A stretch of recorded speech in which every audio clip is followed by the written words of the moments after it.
Hello and welcome back to a new video. For today's video, yet again, part of my outlining series. And if you haven't watched the latest episode when I got to know my characters, here's a little recap. Hello everyone, welcome to part 2 or the second outline with me video, and I'm going to sit down today and fill out the whole of my female main character's character sheet. Now I'm sitting here trying to do the work for my second main character. I just love her so much. Only maybe because of her name. I love her name so much. And the nerd inside of me is fangirling, or not fangirling, but it's like really happy because this name, and you can create characters that are very similar looking to what you have in mind. And so I tried that app and it was very difficult, but I got really angry because I couldn't understand it. So for this video, I'm sitting down and actually outlining my novel, and I'm taking it a bit slower than I did in Preptober because I only had like 2 days to outline then, but I'm taking it a bit slower, and I am of course using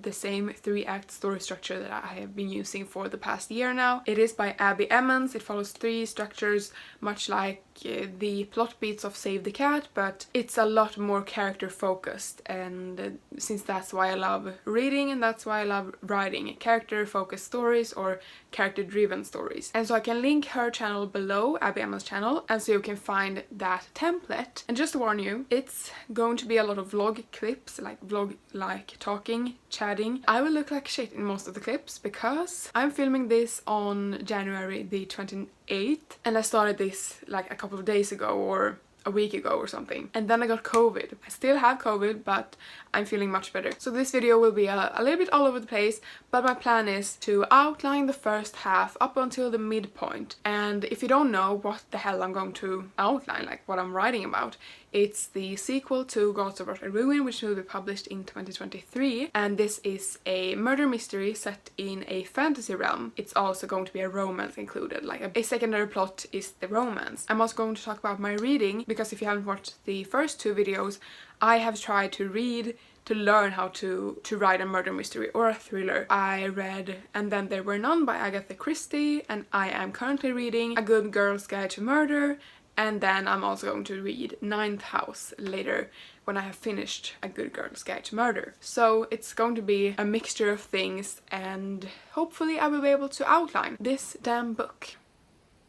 So let's get into the video, and let's go a few days back when I first started this vlog and I first started outlining. So it's the 25th of January and I am sick.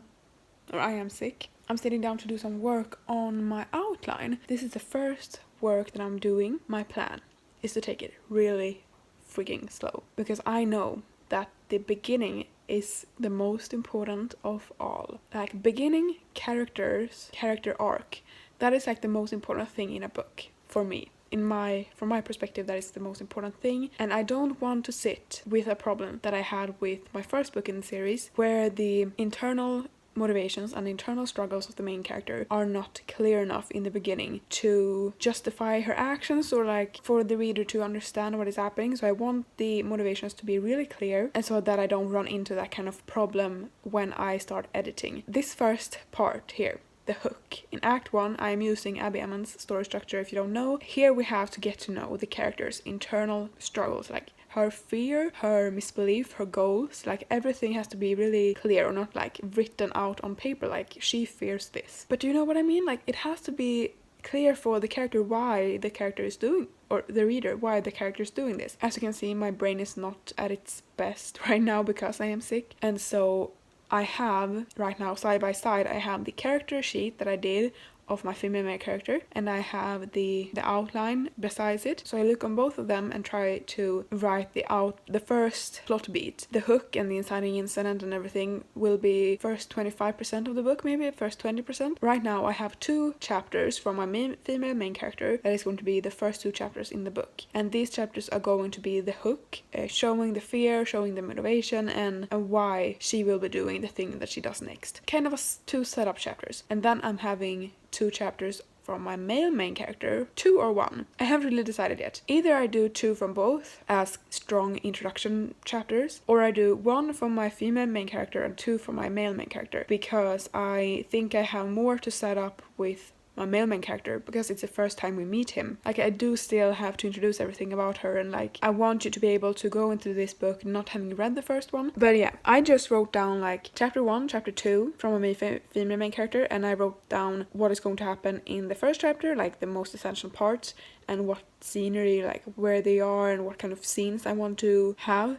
And then in chapter 2 I did the same thing. I don't know how I'm gonna do with this the following chapters, or like the following plot beats, if I'm going to do like a chapter outline as well as the bigger outline in one. I just know that I need to do this for act 1 at least. I definitely think that one thing that I did wrong the last time I outlined a novel, which was for October or the NaNoWriMo last year, I went way too fast and I went ahead of my brain, I went ahead of the outline. I ended up not knowing that much about especially my female main character, and so I'm taking it a bit slower this time, and I know that I will not be able to start writing on this until like 2 months from now. Also, a reading update about A Good Girl's Guide to Murder. I am almost halfway through. Just to talk about A Good Girl's Guide to Murder by Holly Jackson. It's really good. And the one thing that I'm learning from this book, or the two things that I'm learning from this book, how an outside character, a character with no like justification, be a detective, like a character that is just a nobody, a character that doesn't have any special skills in solving a murder or anything, how that type of character can actually solve a crime. This was really unnecessarily long explanation of what I'm trying to say. That's one thing. And the second thing is one really important thing that I didn't learn from And Then There Were None by Agatha Christie. If you haven't watched the first parts of this whole series, I read And Then There Were None by Agatha Christie, one of the most classic, like everybody knows that book essentially. The thing that I learned from this book that I didn't in that book is that along the way when you try to solve a crime, multiple suspects will arise, multiple motivations from a lot of people, but that those suspects don't all die off eventually, and then there's only 3 suspects left of 10, like it was in And Then There Were None. Like, the suspects were all part of the group that would end up dying one by one. But in this one, we have, like, from the first couple of chapters, we have 1 suspect, and then it just adds up, and we have a suspect list. But the list keeps growing, and as the book goes on, some of those suspects are going to be cleared out, like they're gone, they're not suspects anymore, but some are going to add, or some are going to keep being there, and they're gonna look more suspect. Do you know what I mean? So that is definitely something that I have to keep in mind, and maybe I'll just add something in the brainstorming document that I did in the brainstorming video. You can watch that in one of these corners, or I can link that in one of these corners, and also in the description below. So what I'm gonna do now is to sit down, and I actually have to do the thing that I talked about in the last vlog. Need to do or fill out the character sheet for the antagonist, and then I need to work on the hook, and I need to write down what my main character's chapters are gonna be about. I already know the vibe of them, and yeah, it's gonna be really fun. I can't really speak right now because I can't breathe through my nose. I just figured out my first 4 chapters. 2 from the first main character, and then 2 from the second main character. The first 2, they're going to be shorter chapters, and they are like one big chapter separated into 2 parts. The 2 other chapters from my male POV I'm really excited for, and I have just set up like the first meeting between these 2 people. It's not their first meeting, but like first in this book. I did outline 2 more people, 2 very important side characters in the book, and then I also put in the brainstorm a suspect list. And so I think I have a better understanding of everything. And now I'm gonna work with the brainstorm and the outline separately, or like side by side, because the brainstorm starts with a romantic plot beat. We can say that it's plot beats. I need to work that into the outline, and then like I need to work out how their internal conflicts are going to show during their first meeting. Like, this is why I write. Like, I freaking love the fantastical elements and the romance elements together. Like, I love writing and reading this stuff. And actually, I'm guilty of really wanting to read my NaNoWriMo project Full Moon, because I was looking for quotes that I could put up on TikTok, but I never ended up choosing anything from it, because when I read it, I just ended up wanting to read it and wanting to dwell deep into that project again, and just reading the first encounter with those 2 main characters and reading the first chapter, because they meet in the first chapter. Like, it's a great meeting. It hasn't been that long since I finished it, so I won't go back and do anything to it or like edit or read it, but I'm so looking forward reading that over and editing it, because of course I saw things that I needed to change. And with that said, I'm gonna go try to do something about my nose, and then I'm gonna do some tea. See you later. Hello! I do feel better today, if you're wondering. Today it's the next day. It's the 26th of January, and I have COVID. I was able to stay away from the virus ever since it started spreading, and when I was about to get my third dose, my refill or my booster, like I got the message today and I got COVID. Anyway, today it's the fourth day and I feel much better. I've been able to do some homework and stuff for school, and I'm one of those that works so much better when I'm home, when I can focus on myself or focus by myself. Yesterday I did outline, like I said. I took it slow and I did fill out some more character sheets and everything. I definitely have like a more clear view and idea of the murder mystery aspect of the book. The plan today was that I was going to outline, but then I haven't outlined anything.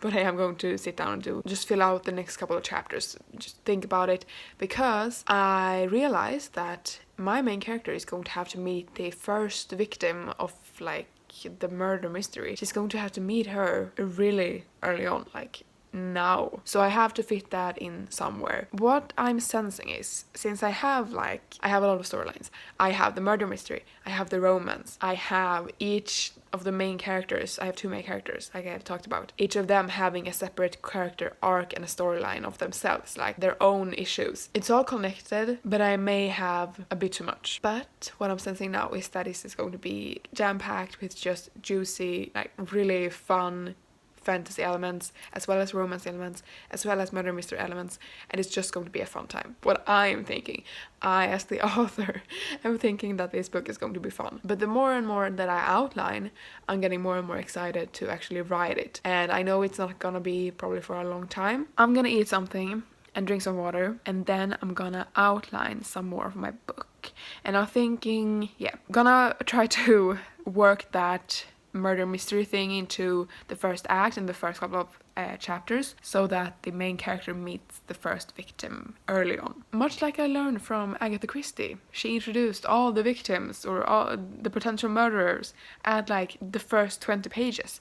So I'm gonna be doing something like that. I don't know. Wish me luck. Hello, welcome to another vlog clip. I'm much better when it comes to the sickness. I feel rather healthy, so today I have filmed TikToks, I'm sitting down and talking, and I'm also doing a couple of things for school. But I just want to update you guys on what I have done in terms of the outlining. I am finished, I think, with the hook. So the hook is the first initial thing of the book that is going to entice the reader to want to read more, essentially. And so I'm focusing a lot on the internal struggles of the characters, and that are the first chapters. And we are beginning to see in the 5th chapter, which is still in the hook because it's before the inciting incident, the murder mystery elements of my book is going to be introduced, or are introduced in that chapter. I have up until 8 chapters in the hook, and then the inciting incident hits. So I have been writing on the inciting incident, and now I have a clear view of the murder mystery aspect of this book. And I'm going to talk a little bit more about how I got that clear view, because it's all thanks to one person, or 2 people actually, but I have now a couple of chapters, I think 4 chapters, that I have written down in the inciting incident that is going to focus on just that incident in itself. And this is the thing with like multiple POVs and multiple characters. The inciting incident is connected to all of the characters, but it means something different. My male main character, his inciting incident happens around the same time, and it is connected with the second main character, but the second main character has an entirely different inciting incident. And then we come to the build-up. So the build-up, it's the part where I'm at right now. And the build-up is when the characters have to face the consequences of the inciting incident, and what events are going to trigger them to want to, for example, in a murder mystery, what is going to trigger them to wanting to investigate. So right after the inciting incident, what are the consequences of the inciting incident? As you can see here, oranges and pinks. Because if you don't know and haven't watched the earlier videos, I color-coded. So the pink has to do with the romance, the yellow or orange is to do with the murder mystery. So the build-up has a lot to do with the murder mystery and the romance. So I'm gonna work a little bit on the build-up during the weekend, but I think I'm gonna try to like Google some romance tropes and some typical romance scenes, or yeah, tropes essentially, and see if I can find something that fits my characters and I can use. Because when it comes to romance tropes, I feel like, yeah, you can get sick of them, but at the same time, that's what we're here for. I have dabbled a little bit in Act 2 because I was watching a couple videos, which I'm going to talk about now. I watched a couple of videos on how to write a murder mystery, and so I took some notes, and most of them had to do with the first act and the second act. I have a guideline of how I'm gonna think while outlining the second act, but I haven't gotten there yet. I watched Alexa Donne's videos on this because I searched on YouTube for how to write a murder mystery, and I found her videos at once, and she talks about writing a thriller, but essentially I'm writing the same thing. But the way she talks about thrillers is essentially the way this is built, and so this is a murder mystery thriller for young adults, and so that is essentially what I'm writing. So her videos were super helpful. The first video I watched was how to plot a thriller backwards. How to plot a thriller. And so she goes through the most essential beats backwards. And without me knowing, I had already done this. So she talks about starting with a motive and starting with who, why, starting with that, because that is everything that is going to be revealed in the end. So starting with that and then working your way back to the beginning and going through like who done it, the victims, everything like that. I took some notes on my iPad while watching this, and then I went back and forth between the video and the project, so that really helped me. Some of the things I had been doing by myself, but just watching this, it all became really clear. So I will link all the videos that I watched in the description below so that you can watch them if you are interested in doing something similar to what I'm writing right now. And with that video and the next video I'm gonna talk about, which is Must Know Thriller Beats, also by Alexa Donne. One thing I noticed is that when I watched this book became more clear to me. Like all the beats that Holly Jackson hits in this one, Alexa Donne talks about, and I now understand more of the science behind this book. And in combination with the video, explanation, and the book, and then trying to learn something from it, I think this has been a great experience, and I'm having really fun reading this book.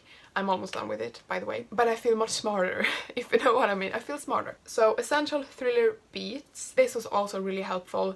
Not so much as the first video, but this was just really fun to see what thriller readers usually like and what I could incorporate within my own book. I think she talked about like stereotypical archetypes in thrillers, like the sidekick, or you know, archetypes in thriller. And so you often have a person doing this, then you have a person doing this. It was also really helpful. And during this time, when I watched these, I realized that I needed to take away one of the victims. So I initially had 4 victims. I now learned that every victim really need to have a point, and they, like every side character in a story, they have to bring something to the table, and they have to have their own motive, and they have to have their own backstory and their own personality. And I realized that one of the victims, she was 2D. Even though I knew her, like I knew her backstory, she didn't have a purpose being a victim, and she didn't mean anything to the main character. And so why would the main character want to investigate and know what happened to her? There is no connection. Like, so I have now taken away one of the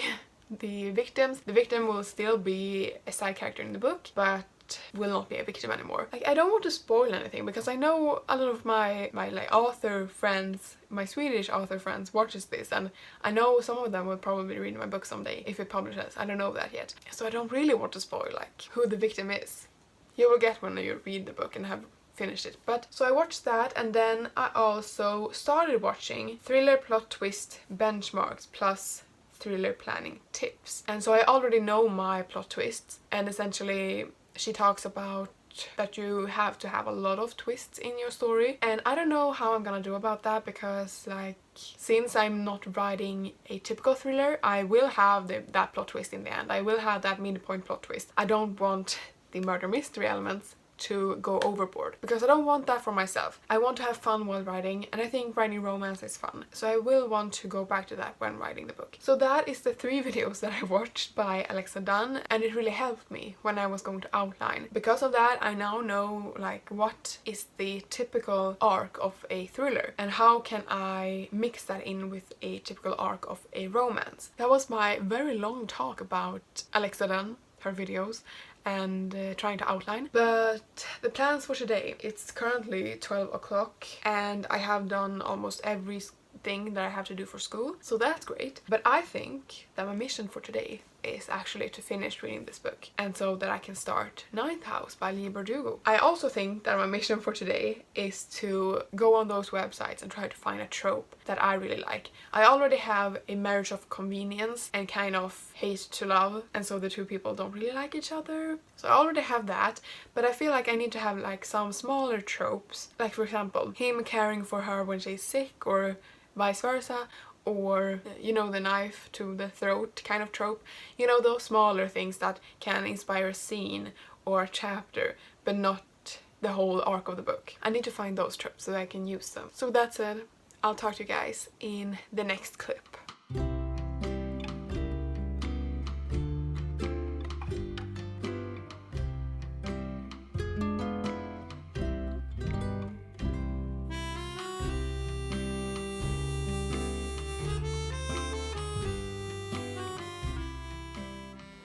Hello.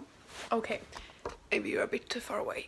I'm sitting down to finish the first half of my outline. So I have a couple of things to talk about, and the first thing is that I'm already on chapter 35. I think I talked about this before, but when I'm outlining now, I'm outlining the chapters as well. So in each plot beat, I'm outlining how many chapters are going to be in that plot beat, and I also color coordinate them. So when I have been doing the plot beats, I have also outlined the chapters, and that has been working really well. And I think this is because I'm writing something that I have never written before, so I needed to have that structure of outlining, and I needed to fall back on that. I know what's going to happen, because a murder mystery, I have realized, they are really hard to write. I haven't written it yet, so I don't know for sure, but I don't think that I would have been able to write it if I didn't know chapter by chapter what is going to happen, because now I get to one of the themes that I'm going to talk about, the investigation list, and in what order the investigation are happening. So when are they talking to this person, when are they finding this thing, and when is that happening, and all of that. I wrote down a list of like 8 points and 8 things, working from my brainstorming outlining document, as well as trying to come up with new things. So I made a list, and then I have been working with that list and trying to fit each beat into a chapter, and I have been switching them around. And so I have been writing besides the first thing, 1, they find a dog, I don't know, and then I wrote in parentheses beside it in which chapter that is happening, so I know exactly when the investigation points are, when I'm hitting those points. I've been doing that, and now I'm on chapter 35, and the following 3 chapters are all going to have to do with the investigation, I think, but in between those 3 chapters there are other things happening as well, so some romance. But the problem is, it isn't really a problem, but maybe it's a problem. I'm outlining with chapters, like I said, and I am already on chapter 35 fully outlined. My first book, God's Rotten Ruin, was 35 chapters. So what I'm gathering here is that either this book is going to be really freaking long, or all the chapters are going to be smaller scale. So one chapter can be up to only maybe 2,000 words, or up to only 1,000 words, so that I have more chapters but less word count in each of the chapters. And I also know that some of these chapters are only focusing on one big scene, which means that I can probably fit 2 chapters into one when I'm actually writing it. Depends on how much I want to pack into that chapter. So for example, the first 2 chapters from my main character, the female main character, they can essentially be just one chapter, but one bigger one. And that goes for many of my chapters. I don't think that this chapter count is going to stay. I definitely don't think that, but that's how it looks right now. Anyway, my plan is now to keep outlining a few chapters up until the midpoint, and then we're going to write the midpoint plot twist, and we're going to talk about the plot twists. I have 1.5 hours to do this. Let's get going. So I have just finished writing the 3 chapters, and didn't actually end up putting anything like chapters in between of the investigation parts, but there's just full-on investigation up until the midpoint. And now I am on the midpoint plot twist, and the midpoint is going to focus on different things. Like, it's going to be a midpoint for a few things. One of them are not a plot twist, but one of them is a plot twist, and then one of them is just a consequence of the plot twist. But it's still part of the midpoint because it ends one of my characters' world upside down. Like, both of my characters' worlds are ended upside down. And the chapter that I'm gonna outline right now with you guys watching is the midpoint plot twist, and that's from my female main character, and she's going to find out a couple of things that is going to shock her. So I'm gonna write that right now.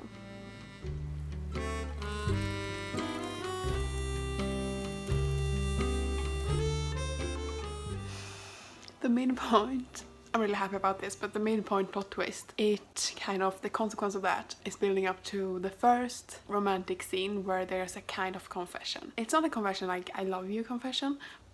I love these kinds of stuff. This is definitely something that when I send this to beta readers, and I especially have one person in mind that will read this because she read the whole of the first book. I'm actually beta reading her book right now, which is really exciting. Her first fantasy book, I believe. And I would kind of consider her like a critique partner, kind of, because we have been sending our stuff to each other, like everything that we write, basically. Like, she was the one that read the short story that got published, and I read her short story and sent some feedback on that, and she will actually be published in the same anthology that I will be published in. So she will read this book, hopefully, if she wants to. I'm gonna ask her if she wants to give feedback on it later, like a lot later. That is something that I'm gonna ask her if it's too much to keep track of. Because now, in the midpoint area, I'm like building it mostly on the investigation, but then in certain chapters there's also a lot of romantic scenes. So I'm gonna ask if it's too much to keep track of, if I try to make the story too big, and my execution of the story. The midpoint plot twist is written. Chapter 40 is the midpoint. Now I'm writing the midpoint from the male POV.